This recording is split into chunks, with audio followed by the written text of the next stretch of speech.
রাজধানীর আর্মি স্টেডিয়ামে শেখ হাসিনা আন্তঃব্যাংক ফুটবল টুর্নামেন্টের সমাপনী অনুষ্ঠানে বক্তব্য রাখছেন প্রধানমন্ত্রী শেখ হাসিনা। সরাসরি চলে যাচ্ছি সেখানে।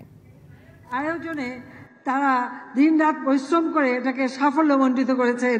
সেই কারণে এখানে সেনাপ্রধান সহ আমাদের সাবেক সেনাপ্রধান এবং সেনাবাহিনীর সকল কর্মকর্তা যারা ছিলেন সকলকে আমি ধন্যবাদ জানাই।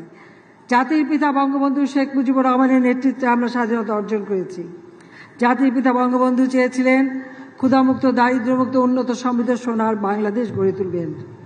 সে 1948 সাল থেকে ভাষা আন্দোলন শুরু করে ধাপে ধাপে এই জাতিকে স্বাধীনতার চেতনায় তিনি উদ্বুদ্ধ করেছেন, প্রস্তুত করেছেন, যুদ্ধ করে বিজয় এনে দিয়েছেন, আমাদের একটি দেশ দিয়েছেন, পতাকা দিয়েছেন, আত্মমর্যাদা দিয়েছেন, আত্মপরিচয়ের ঠিকানা দিয়েছেন।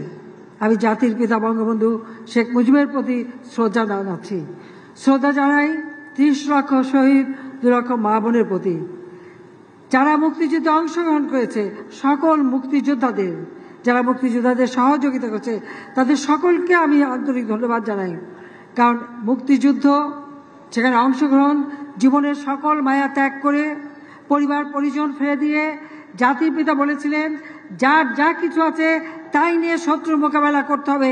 এদেশের মানুষ ঝাঁপিয়ে পড়েছিল শত্রুর বিরুদ্ধে, যার যা কিছু ছিল তাই নিয়ে, এবং বিজয় এনে দিয়েছিল। আমি যারা শহীদ হয়েছেন তাদের সকলকে, এবং সেই সাথে আমার নির্যাতিতা মা বোন, পাকিস্তানি হানাদার বাহিনীর হাতে যারা অত্যাচারের শিকার হয়েছিল, তাদের আজকে স্মরণকারী 1975 সালে 15 আগস্ট। মাত্র 3 বছর 7 মাস সময় পেয়েছিলেন জাতির পিতা বঙ্গবন্ধু শেখ মুজিব। এর মধ্যেই তিনি এই দেশকে একটা যুদ্ধবিধ্বস্ত দেশ, ধ্বংস স্তূপের উপর দাঁড়িয়ে শূন্য হাতে যাত্রা শুরু করে মাত্র 3 বছর 7 মাসের মধ্যে বাংলাদেশকে স্বল্পোন্নত দেশের মর্যাদা এনে দিয়েছিলেন। জাতিসংঘ এই স্বীকৃতি দিয়েছিল। তিনি যে শুধু দেশের মানুষের উন্নয়নে কাজ করেছেন বা যুদ্ধবিধ্বস্ত দেশকে গড়ে তুলেছেন তা শুধু নয়, খেলাধুলার প্রতি ছিল তার অত্যন্ত অনুরাগ। আসলে আমার দাদা, তিনিও ফুটবল প্লেয়ার ছিলেন। আমার বাবা জাতির পিতা বঙ্গবন্ধু শেখ মুজিবুর রহমানও ফুটবল প্লেয়ার ছিলেন। আমার ভাই শেখ কামাল, জামাল, তারাও ফুটবল খেলতো। এখন আমাদের নাতি নাতনিরাও ফুটবলই খেলে। এটা হলো বাস্তব কথা।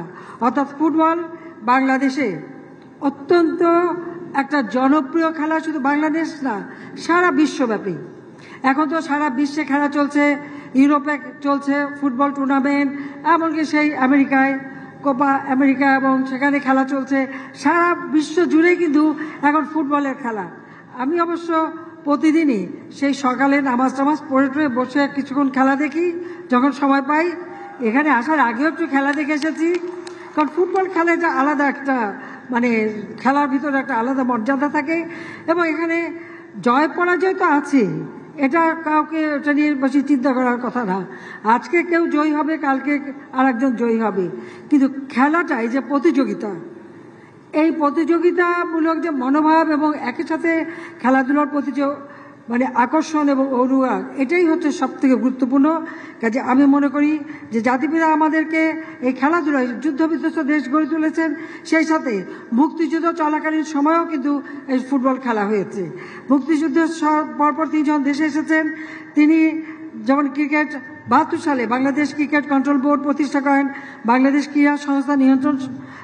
ক্রীড়া নিয়ন্ত্রণ সংস্থা প্রতিষ্ঠা করেন, যা আজকে বাংলাদেশ ক্রীড়া পরিষদ নামে পরিচিত। এইভাবে পৃথিবীর বিভিন্ন দেশে তিনি কিন্তু টিম পাঠিয়েছিলেন।